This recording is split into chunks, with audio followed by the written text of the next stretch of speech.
जय हिंद दोस्तों, आज के इस क्लास में आप सभी का बहुत बहुत स्वागत है। तो साथियों, बिहार पुलिस सिपाही की नई भर्ती के लिए आज हमारा प्रैक्टिस सेट नंबर 11वां चलेगा। तो फटाफट से आप लोग लाइव चैट के साथ जुड़ जाइए। और देखिए साथियों, जो भी चैनल पर पहली बार आए हैं आप लोग क्लास टाइमिंग को नोट कर लीजिए। ये क्लास आपको डेली रात 8 बजे लाइव चैट के साथ दिया जाता है, तो आप लोग क्लास टाइमिंग को ज़रूर ध्यान रखें। तो चलिए आज हम लोग प्रैक्टिस सेट नंबर 11 को सॉल्व करते हैं। तो देखिए आज का पहला क्वेश्चन है, बक्सर के युद्ध के समय दिल्ली का शासक कौन था। बहुत ही शानदार क्वेश्चन है।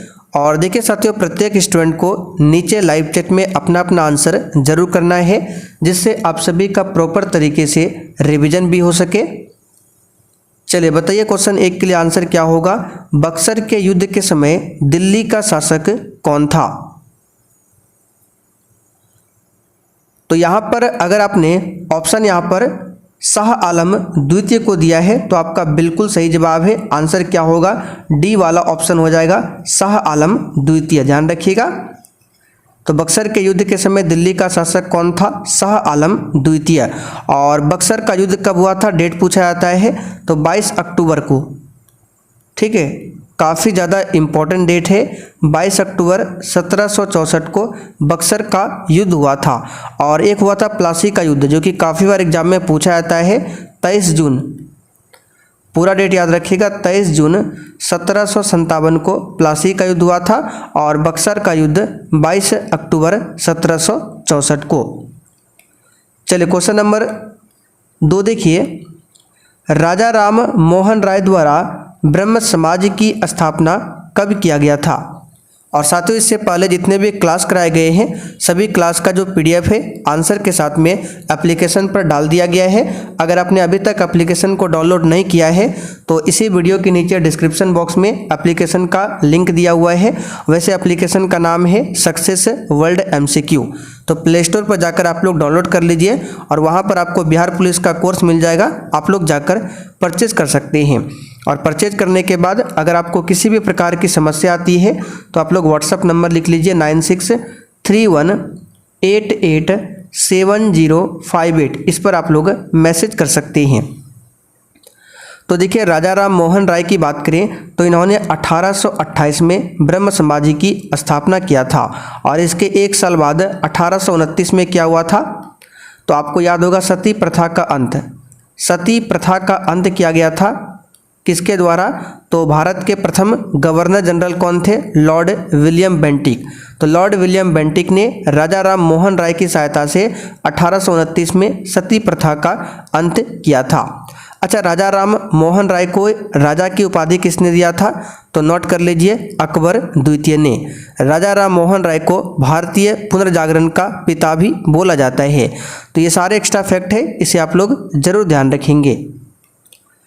चलिए क्वेश्चन नंबर 3 देखिए, महात्मा बुद्ध ने अपना पहला धर्म चक्र परिवर्तन किस स्थान पर दिया था। देखिए, धर्म चक्र परिवर्तन का मतलब होता है प्रथम उपदेश, यानी कि महात्मा बुद्ध ने अपना प्रथम उपदेश कहाँ पर दिया था ये आपको बताना है। तो ये दिया था सारनाथ में। कहाँ पर दिया था, सारनाथ में। यहाँ पर बी ऑप्शन जो भी लाइव चैट में बता रहे हैं उनका बिल्कुल सही आंसर है। अच्छा, महात्मा बुद्ध को ज्ञान की प्राप्ति कहाँ पर हुई थी, ज्ञान की प्राप्ति तो याद रखिएगा बोध गया में। ये भी क्वेश्चन पूछा जाता है, बोध गया में। जन्म कहाँ पर हुआ था, तो ऑप्शन में लुम्बिनी दिया हुआ है, जन्म हुआ था। आप लोग कमेंट करके बताइए महात्मा बुद्ध की मृत्यु कहाँ पर हुई थी। चलिए चौथा क्वेश्चन देखिए, नंद वंश के पश्चात मगध पर किस राजवंश ने शासन किया था। चलिए बताइए क्वेश्चन 4 के लिए, नंद वंश के पश्चात मगध पर किस राजवंश ने शासन किया था। तो प्यारे साथियों, इस क्वेश्चन का आंसर हो जाएगा आपका मौर्य वंश ने। देखिए, आपको याद होगा हमने बताया था नंद वंश की स्थापना किया था महापद्म नंद ने। किसने किया था, महापद्म नंद ने नंद वंश की स्थापना किया था। और नंद वंश के आखिरी शासक कौन थे, घनानंद। तो घनानंद को हराकर चंद्रगुप्त मौर्य ने मौर्य वंश की स्थापना किया था। ठीक है, तो मौर्य वंश के संस्थापक कौन थे? चंद्रगुप्त मौर्य थे। इसे आप लोग ध्यान रखिएगा। चलिए क्वेश्चन नंबर 5 देखिए, मौर्य काल में शिक्षा का सर्वाधिक प्रसिद्ध केंद्र कौन सा था? देखिए, एक पूछा जाता है मौर्य काल में शिक्षा का प्रसिद्ध केंद्र और एक पूछा जाता है गुप्त काल में शिक्षा का प्रसिद्ध केंद्र। तो यहाँ से आपको दोनों फैक्ट को ध्यान रखना है। मौर्य काल में पूछे शिक्षा का सर्वाधिक प्रसिद्ध केंद्र तो तक्षशिला हो जाएगा, जो कि वर्तमान में कहाँ पर है? तो पाकिस्तान में है। ठीक है, कहाँ पर है? पाकिस्तान में। और गुप्त काल में शिक्षा का सर्वाधिक केंद्र पूछे तो कहाँ पर हो जाएगा? तो याद रखिएगा नालंदा। नालंदा, इस फैक्ट को आप लोग ध्यान रखिएगा, कहाँ पर हो जाएगा? नालंदा। उज्जैन की बात करें तो ये क्षिप्रा नदी के किनारे बसा हुआ है।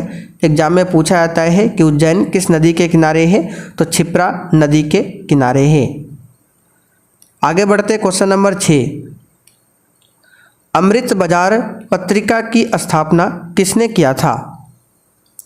और साथियों, अगर आप लोग सच में बिहार पुलिस की तैयारी करना चाहते हैं तो आप लोग अभी से तैयारी में लग जाइए, क्योंकि जैसे 21,391 का रिजल्ट आ जाता है वैसे ही आपको बिहार पुलिस की नई भर्ती का जो नोटिफिकेशन है वो आपको देखने को मिलेगा और बहुत ही जल्द इसका एग्ज़ाम भी ले लिया जाएगा, क्योंकि आगे इलेक्शन है तो इलेक्शन से पहले सब कुछ होना है। इसलिए आप लोग अभी से तैयारी में लग जाइए, फिर बाद में तैयारी करने का मौका नहीं मिलेगा। तो देखिए, अमृत बाजार पत्रिका की स्थापना किया था शिशिर कुमार घोष ने। किसने किया था? शिशिर कुमार घोष ने। यहाँ पर डी वाला ऑप्शन आपका सही जवाब होगा। ठीक है, और डेली रात देखिए 8 बजे आपको क्लास लेना है इस चैनल पर। इसका PDF कहाँ पर मिलेगा? तो एप्लीकेशन पर। एप्लीकेशन पर और भी बहुत सारी चीज़ें वहाँ पर डाली गई है, आप लोग जाकर देख सकते हैं, जैसे कि इंपॉर्टेंट नोट्स हो गया, इंपॉर्टेंट ट्रिक हो गया। आप लोग पहले देख लीजिए, उसके बाद ही आपको कोर्स को परचेज करना है। चलिए क्वेश्चन नंबर 7 देखते हैं, अंग्रेजी शासन काल में भारत का कौन सा क्षेत्र अफीम उत्पादन हेतु प्रसिद्ध था? और देखिए, बिहार पुलिस के कोर्स में ही आपको प्रीवियस ईयर का पेपर मिल जाएगा 2010 से लेकर। ठीक है, 2010 से लेकर अब तक सारे previous year one liner form में वहीं पर आपको मिल जाएगा। ठीक है, देख सकते हैं जाकर। तो देखिए, अंग्रेजी शासन काल में भारत का कौन सा क्षेत्र अफीम उत्पादन हेतु प्रसिद्ध था? तो अपना बिहार। यहाँ पर ए वाला ऑप्शन आपका सही आंसर है। अच्छा, बिहार की स्थापना कब होती है? तो डेट याद रखिएगा, पूछा जाता है 22 मार्च 1912 को। कब? तो 22 मार्च 1912 को बिहार की स्थापना होती है। इसलिए प्रत्येक वर्ष 22 मार्च को बिहार दिवस और इसी दिन विश्व जल दिवस भी मनाया जाता है। आगे बढ़ते क्वेश्चन नंबर 8, भारत में सबसे कम वर्षा वाला स्थल कौन सा है?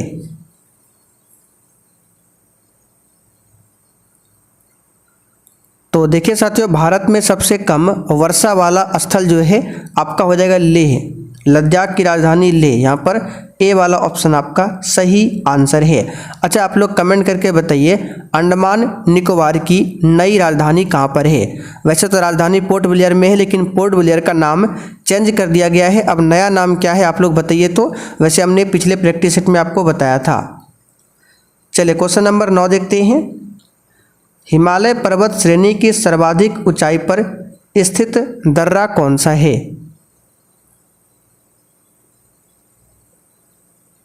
तो देखिए, हिमालय पर्वत श्रेणी की सर्वाधिक ऊंचाई पर स्थित दर्रा जो है ये काराकोरम दर्रा है। कौन सा दर्रा है? काराकोरम। सी वाला ऑप्शन यहाँ पर सही आंसर है। चलिए 10 नंबर देखिए, भारत की सबसे बड़ी सुरंग जो कि जवाहर सुरंग है किस राज्य में अवस्थित है? क्वेश्चन के अकॉर्डिंग यहाँ पर आपको आंसर देना है।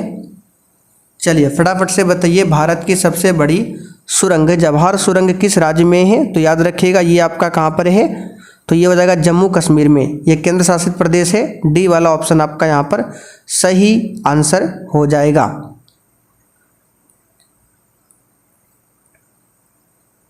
आगे देखिए, पूर्वी और पश्चिमी घाट कहाँ पर मिलते हैं? बताइए, जैसे कि ये पश्चिमी घाट हो गया, ये पूर्वी घाट हो गया, तो जहाँ पर इसका मिलन बिंदु है वहाँ पर कौन सी पहाड़ी है? तो हमने आपको कई बार बताया है, जहाँ पर इसका मिलन बिंदु है वहाँ पर है नीलगिरी की पहाड़ी। कौन सी पहाड़ी है? नीलगिरी की पहाड़ी। और नीलगिरी की पहाड़ी की सबसे ऊंची चोटी का नाम क्या है? तो देखिए ऊंची चोटी का मतलब क्या होता है, जैसे कि ये पर्वत श्रृंखला है कुछ इस प्रकार से, ठीक है। तो ये पर्वत श्रृंखला है, मान लीजिए नीलगिरी की पर्वत है, तो इसकी सबसे ऊंची चोटी ये वाला है, तो इसी का नाम रखा जाता है। और इसका नाम क्या है? दोदा बेटा। क्या नाम है? दोदा बेटा। तो ये नीलगिरी पर्वत है और इसकी सबसे ऊंची चोटी बीच में यहाँ पर है, तो ये आपका दोदा बेटा। उसी प्रकार अरावली पर्वत श्रेणी की सबसे ऊंची चोटी पूछे तो गुरु शिखर, गुरु शिखर जो कि कहाँ पड़ता है? तो राजस्थान में। ये सारे फैक्ट को आप लोग जरूर ध्यान रखेंगे। तो याद रखिएगा नीलगिरी, और नीलगिरी पहाड़ी आपका मैक्सिमम जो इसका विस्तार है तमिलनाडु क्षेत्र में है। और नीलगिरी पहाड़ी पर एक जनजाति पाई जाती है जो कि एग्जाम में पूछा हुआ है, बिहार पुलिस के एग्जाम में, टोडा जनजाति, ठीक है। टोडा जनजाति कहाँ पर है? तो नीलगिरी पहाड़ी पर, ठीक। आगे बढ़ते क्वेश्चन नंबर 12। क्षेत्रफल के अनुसार विश्व में भारत का स्थान कौन सा है? बताइए, फटाफट से बताइए। क्षेत्रफल के अनुसार विश्व में भारत का स्थान कौन सा है? तो नॉर्मल सा क्वेश्चन है, 7वां है। और जनसंख्या में भारत अपना भी फर्स्ट रैंक पर है, यानी पहले स्थान पर है, और दूसरे पर चाइना है। चलिए 13 नंबर देखिए। निम्नलिखित में कौन से देश की सबसे लंबी अंतर्राष्ट्रीय सीमा रेखा भारत से जुड़ी है? अच्छा, अगर आपसे पूछे कि बताइए 7 सिस्टर राज्य में कौन कौन से राज्य आते हैं, तो आपको पता होना चाहिए 7 बहनों का राज्य, ठीक है, 7 सिस्टर। तो इसमें से 7 बहनों का राज्य नाम याद रखिएगा, कोई एक ऑप्शन में मिलता है, ठीक है। 4 ऑप्शन देगा, 3 दे देगा, 7 बहनों में से राज्य का नाम और एक कोई अलग दे देगा। तो 7 सिस्टर में आपको ध्यान रखना है अरुणाचल प्रदेश, ठीक है, अरुणाचल प्रदेश, नागालैंड, मणिपुर, मिजोरम 4, उसके बाद असम, त्रिपुरा और मेघालय। फिर से रिपीट कर देते हैं, आप लोग लिखना चाहे तो लिख सकते हैं। अरुणाचल प्रदेश, नागालैंड, मणिपुर, मिजोरम 4, और असम, त्रिपुरा और कौन सा? मेघालय, ठीक है। असम, मेघालय, त्रिपुरा 4, 3, 7 ये 7 सिस्टर राज्य है, ध्यान रखिएगा। तो सबसे लंबी बांग्लादेश के साथ करता है और सबसे कम बोले तो अफगानिस्तान के साथ में। चलिए आगे देखिए 14 नंबर। 14 वर्ष से कम उम्र के बच्चों को जोखिम भरे काम पर न लगाना किस अधिकार के प्रति संरक्षण है? तो देखिए संविधान में टोटल 6 मौलिक अधिकार है। कितने हैं? 6 मौलिक अधिकार। और एक मौलिक अधिकार है शोषण के विरुद्ध, जो कि ए ऑप्शन में दिया हुआ है, ठीक है। और इसमें आता है आर्टिकल 23 और 24। आर्टिकल 23 और 24 क्या है? शोषण के विरुद्ध अधिकार। अब ये जो क्वेश्चन लिखा गया है ये इसके बारे में किस आर्टिकल में बताया गया है?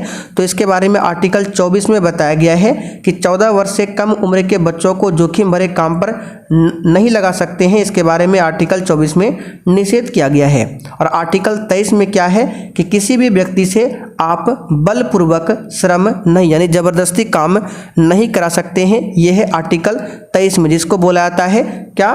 बलपूर्वक श्रम, ठीक है। और आर्टिकल 24 में क्या है? तो किसी भी बालक जो कि 14 वर्ष से कम उम्र के हैं उससे आप जोखिम भरे काम नहीं करा सकते, आर्टिकल 24 में है। और 23 में किसी भी व्यक्ति से जबरदस्ती काम नहीं करा सकते हैं, यह आर्टिकल 23। और दोनों आता है शोषण के विरुद्ध अधिकार में। तो आंसर यहाँ पर पहला वाला हो जाएगा, शोषण के विरुद्ध। निम्नलिखित में कौन असंवैधानिक संस्था है? यानी कि जिसके बारे में संविधान में उल्लेख नहीं मिलता है वो कहलाता है असंवैधानिक संस्था।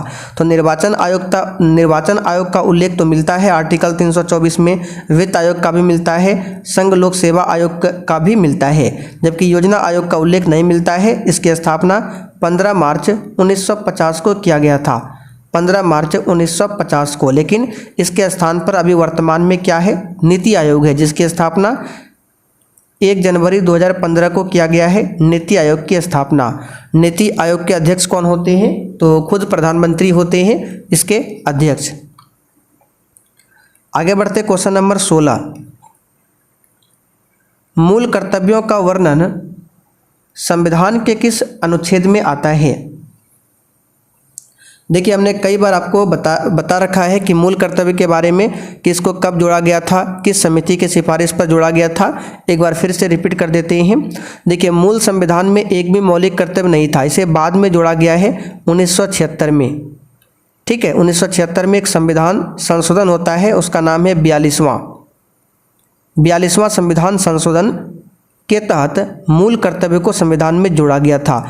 अब एक समिति का नाम आता है कि किस समिति के सिफारिश पर, तो सरदार स्वर्ण सिंह समिति। ठीक है, सरदार स्वर्ण सिंह समिति के सिफारिश पर मूल कर्तव्य को जोड़ा गया था। और जिस समय जोड़ा गया था यानी कि 1976 में जब जोड़ा गया था तो 10 ही मौलिक कर्तव्य को जोड़ा गया था।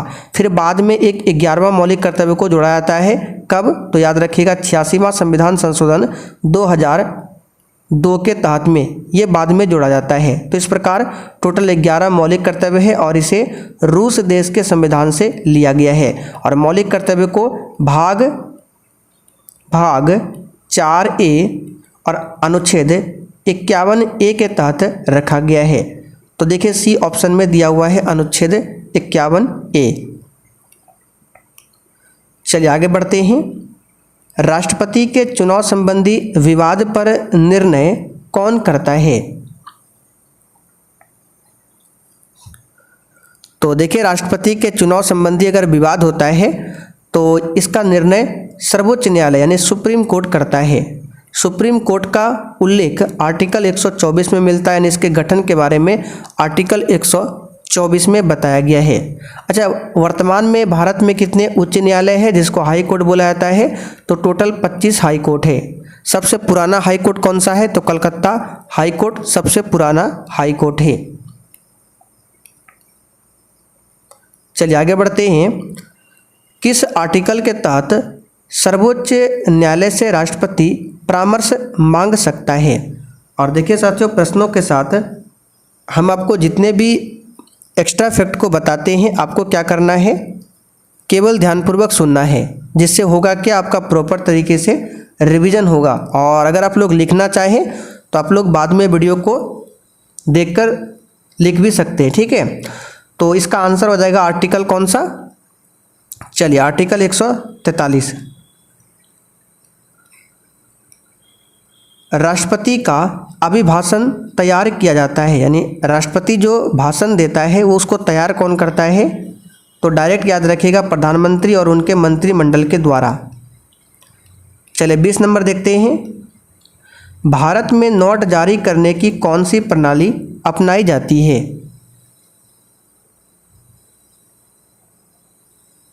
चलिए बताइए इसका आंसर फटाफट से क्या होगा। आंसर है न्यूनतम आरक्षण प्रणाली मेथड को अपनाया जाता है। चलिए आगे देखिए। 2 रुपये और उससे अधिक मूल्य वर्ग के करेंसी नोट किसका दायित्व है?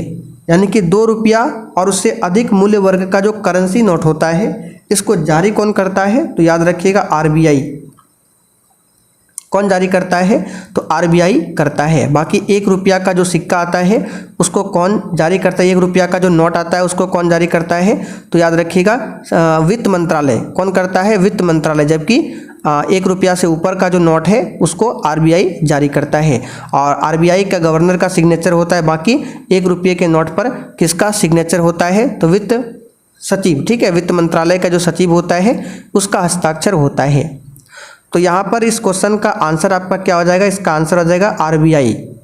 देखिए बी ऑप्शन में दिया हुआ है आरबीआई। आगे बढ़ते हैं। भारतवर्ष में खातेदारों की अधिकतम संख्या को बचत बैंक सुविधा किसने प्रदान की है?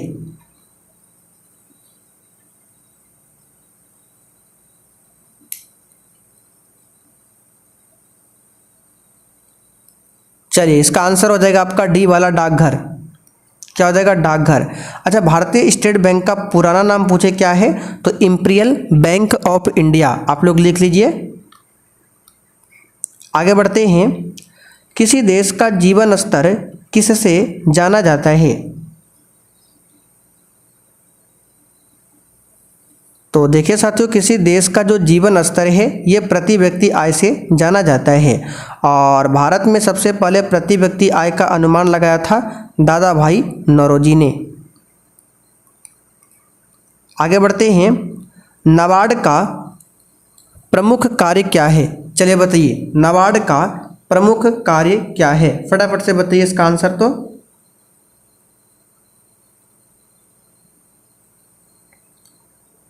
तो इस क्वेश्चन का आंसर हो जाएगा सभी। ठीक है, सभी हो जाएगा इसका डी वाला ऑप्शन। अच्छा, नाबार्ड की स्थापना कब होती है? तो 12 जुलाई को, 12 जुलाई 1982 को नाबार्ड की स्थापना होती है, ध्यान रखिएगा। 25 नंबर, भारत की सर्वाधिक प्राचीन लिपि कौन सी है? चलिए बताइए फटाफट से।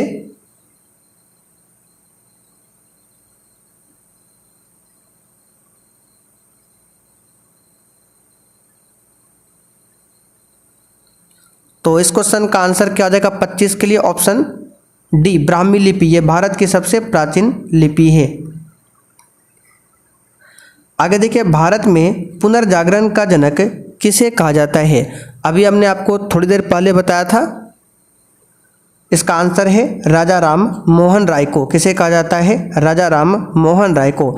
स्वामी दयानंद सरस्वती का मूल नाम पूछे क्या था? तो मूल शंकर, यानी बचपन का नाम क्या था? मूल शंकर, ये पूछा जाता है, ध्यान रखिएगा। आगे देखिए, यदि चंद्रमा पर बम विस्फोट हो तो उसकी आवाज़ पृथ्वी पर कितने समय बाद सुनाई देगी? देखते हैं इस क्वेश्चन का आंसर कितने बच्चे सही कर पाते हैं। आंसर है इनमें से कोई नहीं। हमने आपको कल ही बताया था, ध्वनि की बात करें तो इसको चलने के लिए, यानी इस गमन करने के लिए इसको किसी न किसी माध्यम की आवश्यकता पड़ती है। और आप सभी जानते हैं चंद्रमा पर ना तो वायु है, वहाँ शून्य है, कोई भी माध्यम नहीं है, तो इसीलिए यहाँ पर क्या होगा? इनमें से कोई नहीं, वहाँ पर आवाज़ ट्रेवल नहीं कर सकता है, तो हो जाएगा इनमें से कोई नहीं।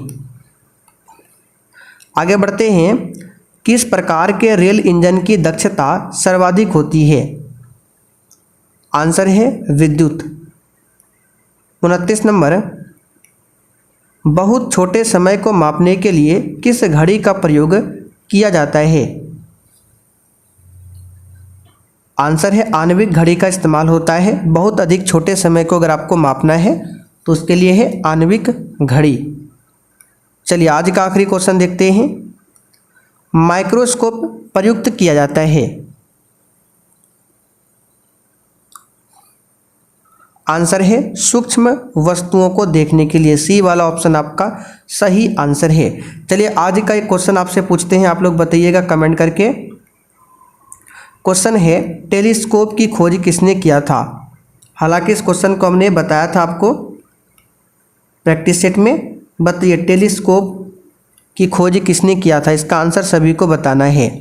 तो चलिए आज के लिए इतना ही। अब आप लोग ये भी बता दीजिए कि आपने आज के 30 क्वेश्चन में कितने क्वेश्चन सही किए हैं।